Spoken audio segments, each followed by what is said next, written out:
दोस्तों नमस्कार, मेरा नाम प्रशांत है और आप देखना शुरू कर चुके हैं द कॉन्फ्लिक्ट लेंस। दोस्तों, बेंजामिन नेतन्याहू और इजराइल बहुत बुरी स्थिति में पहुंच गया है।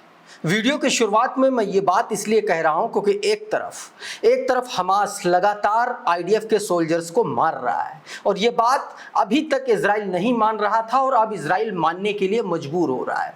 दूसरी तरफ यूनाइटेड नेशंस में मौजूद 70% जो राष्ट्र हैं, 70% जो राष्ट्र हैं, उन्होंने फलस्तीन को मान्यता दे दी है। फलस्तीन को अलग राज्य के तौर पर मान्यता दे दी है, अलग स्टेट के तौर पर टू नेशन थ्योरी को लेकर के मान्यता दे दी है।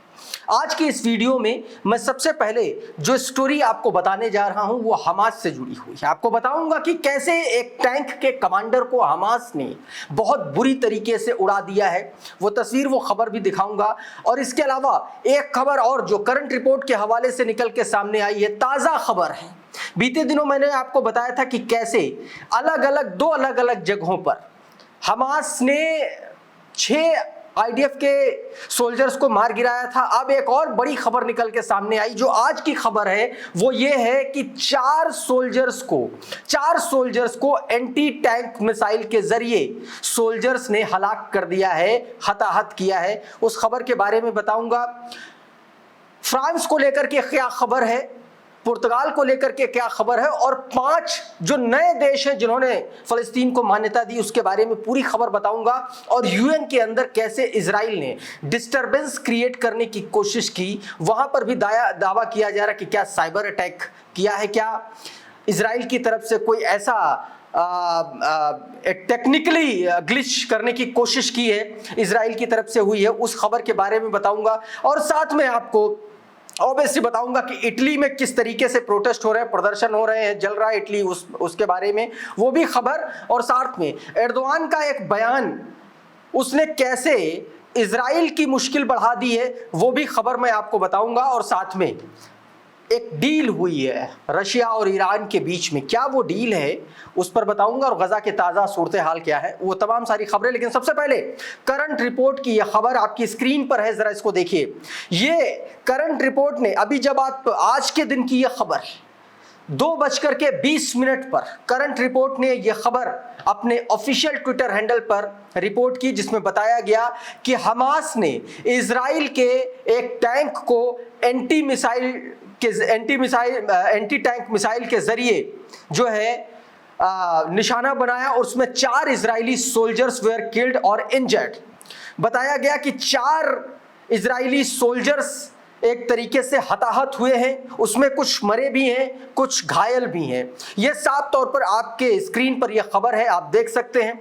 इससे पहले मैंने आपको बताया था कि किस तरीके से जॉर्डन की सीमा पर किस तरीके से वहां पर एक ट्रक ड्राइवर ने 2 आईडीएफ के सोल्जर्स को मार गिराया था। उससे पहले आप देखिए कि बीते मंगलवार को किस तरीके से आईडीएफ ने 4 सोल्जर्स को जबलिया इलाके में किस तरीके से मार गिराया था, वो खबर मैंने आपको बताई थी। और ये ताजा हमला है हमास का, जिसमें ये बात निकल के सामने आ रही है। उधर दोस्तों, आईडीएफ के एक कमांडर के मारे जाने की खबर खुद द टाइम्स ऑफ इजराइल ने की है। आपकी स्क्रीन पर खबर है, देखिए क्या बताया गया। The IDF soldiers killed in Gaza city combat the first fatality in आर्मीज new offensive, ये बताया गया दोस्तों। इसमें साफ तौर पर बताया गया कि इजराइल का एक ऑफिसर मारा गया है, जिसकी हत्या की है हमास ने। ये साफ तौर पर बताया गया। Israel defence forces announce early that the IDF officer had been killed in fighting in the Gaza city the previous day. ये बीते दिन की बात है दोस्तों। इसमें साफ तौर पर बताया गया the slain soldier was named as the major Sahar Netanel बैगजो। ये 27 साल का था, ये कंपनी कमांडर था दोस्तों, छोटा मोटा कोई व्यक्ति नहीं था, कंपनी कमांडर को मारा गया। और ये जो कंपनी थी 7th arm brigade 77th of battalion का ये व्यक्ति था, जिसकी मौत हुई है, जो मारा गया है दोस्तों, आईडीएफ का जो आदमी है जो हमास के अटैक में मारा गया। करंट रिपोर्ट ने भी दोस्तों यही खबर बताई, आपकी स्क्रीन पर है, बताया गया कि Israeli army announced the death of the commander who was killed by RPG fire in Gaza. Gaza में ये मार गिराया गया, ये बात बताई गई। उधर दोस्तों एक और बड़ी खबर निकल के सामने आई, ये ताजा रिपोर्ट है, अभी जब मैं आपको ये बता रहा हूं तो आज सुबह के 12:30 बजे की ये खबर है भारतीय समयानुसार, जिसमें ये बताया गया है कि हौथीज ने दोस्तों यूकेएमटीओ जिसको बोलते हैं दोस्तों, जो बताया जाता है कि हौथीज ने जहां पर निशाना बनाया, जिस जगह को निशाना बनाया उसके बारे में मैं आपको बता दे रहा हूं, जिसमें यह बताया गया कि दरअसल हौथीज ने एक जहाज को निशाना बनाया है। और ये आपकी स्क्रीन पर देखिए बताया गया, reports an ancient 120 nautical miles east of the Aden, Yemen, where an explosion was heard near a vessel। सीधे तौर पर बताया गया कि यूकेएमटीओ ने ये बात रिपोर्ट की है, ये बात बताई है कि 120 नॉटिकल माइल ईस्ट में एडन के पास में एक धमाका सुनाई दिया है उसको, यानी कि एक बड़ा धमाका हुआ है, एक वेसल के आसपास धमाका हुआ, यानी कि ये एक बार फिर से हौथीज के द्वारा एक हमला किया गया है। यह भी एक बड़ी खबर निकल के सामने आई है। उधर फलस्तीन को अलग स्टेट के में मान्यता देने को लेकर के दोस्तों एक बड़ा मामला सामने आया है, जिसमें अब ये निकल के खबर सामने आई है कि फ्रांस ने भी जो है फलस्तीन को अलग देश के तौर पर मान्यता दे दी है। और ये उस दौरान का ये बयान है, जरा एक बयान सुनिए, फिर उसके दौरान की आपको तस्वीरें दिखाऊंगा, जरा ये बयान सुनिए। Peace between the Israelis and the Palestinians. This is why I declare that today France recognizes the state of Palestine. तो दोस्तों ये फ्रांस के राष्ट्रपति इमैनुअल मैक्रों, जिसमें साफ तौर पर बताया, उन्होंने कहा कि उन्होंने यूएन में फलस्तीन को आधिकारिक तौर पर मान्यता दे दी है, वो मानते हैं। और ये उस दौरान की तस्वीरें हैं जब ये मान्यता दी गई। देखिए यहाँ पर तमाम सारे डेलीगेट्स हैं, तमाम सारे सदस्य हैं, यूएन के जो देश हैं वो लोग हैं। ये उसी दौरान की तस्वीरें हैं, यूएन के भीतर की तस्वीरें हैं। बीती रात में ये वोटिंग हुई, अनाउंसमेंट हुआ था। मधुरेंद्र कुमार ने ये वीडियो जारी किया और लिखा कि फ्रांस ने फलस्तीन को स्वतंत्र राष्ट्र के रूप में मान्यता दी। सऊदी अरब और संयुक्त राष्ट्र सम्मेलन में दोनों देशों ने इजराइल से गाजा युद्ध तुरंत समाप्त करने की अपील की है। दोस्तों साफ तौर पर ये जो बुलाया गया था सऊदी अरब फ्रांस की तरफ से, ये एक तरीके से पहल की थी और उसमें अब दोस्तों दोनों देशों ने मान्यता दे दी है। कुल मिलाकर के दोस्तों ये खबर क्या आ रही है सामने, अभी बीते 24 घंटों में फ्रांस, मोरक्को, लग्जमबर्ग, माल्टा और बेल्जियम, इन 5 राष्ट्रों ने दोस्तों अलग फलस्तीन राज्य के तौर पर मान्यता दी है। इसी के साथ ही दोस्तों देखिए दैनिक भास्कर क्या बता रहा है, फ्रांस समेत 5 देशों ने फलस्तीन को मान्यता दी। मैक्रों बोले ये हमास की हार, यूएन चीफ ने कहा ये इनाम नहीं है, ये अधिकार है। साफ तौर पर इजराइल और नेतन्याहू बुरी तरीके से घिर रहे हैं, पूरी दुनिया में इजराइल अकेला पड़ गया है। साथियों मैं आपको बताऊं कि अभी तक जो यूएन के भीतर राज्य हैं 193 में से दोस्तों 75% जो राष्ट्र हैं, 75% जो देश हैं, उन्होंने अलग फलस्तीन के तौर पर मान्यता उन्होंने दी है। और यही वजह है कि अब इजराइल अलग थलग पड़ता हुआ नजर आ रहा है और उसकी बौखलाहट की तस्वीरें भी मैं आपको दिखाऊंगा। और मान्यता ही नहीं दोस्तों, बाकायदा यूएन में, संयुक्त राष्ट्र में फलस्तीन को परमानेंट ऑब्जर्वर स्टेट का दर्जा मिला हुआ है।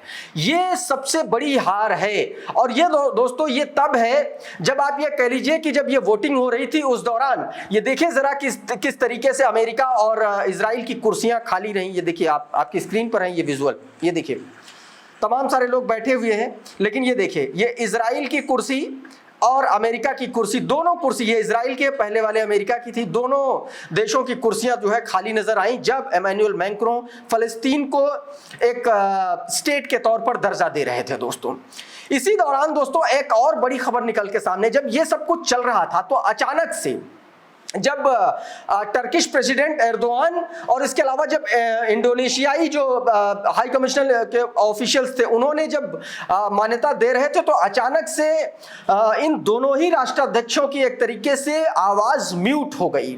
अब इसमें यह कहा जा रहा है, यह दावा किया जा रहा है कि यह इजराइल की तरफ से की गई खुराफात है। सुलेमान अहमद ने ये दोनों वीडियो जारी किए और उसमें यह कहा कि technical glitch hit speeches by Turkish President Erdogan and Indonesian Prabowo at the high-level conference at the resolving the Palestinian issue and implementing the two-state solution। उसी दौरान इस तरीके की बात कही गई।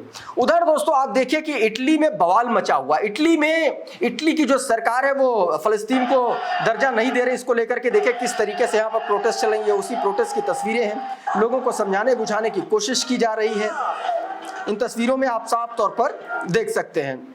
वहीं जब फ्रांस ने मान्यता थी तो उस दौरान पेरिस का क्या सूरत हाल था वो तस्वीर देखिए जरा। इस वक्त एफिल टावर की तस्वीरें देखिए जरा।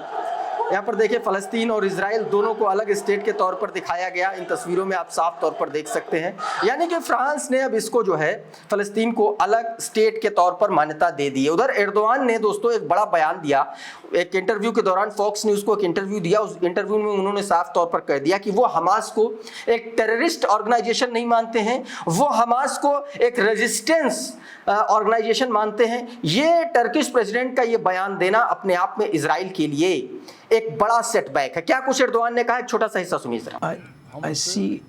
I don't see Hamas as a terrorist organization. On the contrary, I see it as a resistance group. तो इस तरीके से दोस्तों एर्दोआन ने ये बयान दिया। उधर ईरान और रशिया के बीच में एक बड़ी डील हुई है। करंट रिपोर्ट के हवाले से खबर है, आपकी स्क्रीन पर बताया गया कि Iran and Russia have agreed to build new nuclear power plants. Russia will conduct 8 plant into total in Iran. 8 nuclear power plant लगाने के लिए रशिया से एक तरीके से डील हो गई है। ये अपने आप में अमेरिका और इजराइल दोनों के लिए एक बड़ा झटका है। और आखिर में बात गजा में चल रहे जेनोसाइड की बर्बादी को लेकर के। जरा तस्वीरें देखिए, ये ताज़ा तस्वीरें हैं। आप इन तस्वीरों में साफ तौर पर देख सकते हैं कि क्या हालात गजा में चल रहे हैं। ये देखिए किस तरीके से वहां पर अटैक किया गया है। ये अटैक की तस्वीरें हैं, गजा में इजरायली सैनिकों के द्वारा अटैक की तस्वीरें, बर्बादी की कगार पर। इन तस्वीरों में ये एक और तस्वीर देखिए जरा, ये देखिए जरा,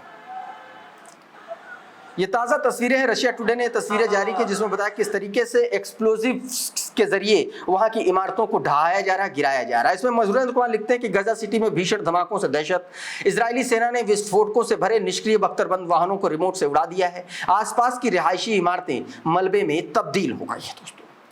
तो दोस्तों अभी के इस वीडियो में फिलहाल यहीं तक, हमें दीजिए इजाजत। बहुत बहुत शुक्रिया, बहुत बहुत धन्यवाद। आप जुड़े रहिए आपके अपने चैनल द कॉन्फ्लिक्ट लेंस के साथ। नमस्कार।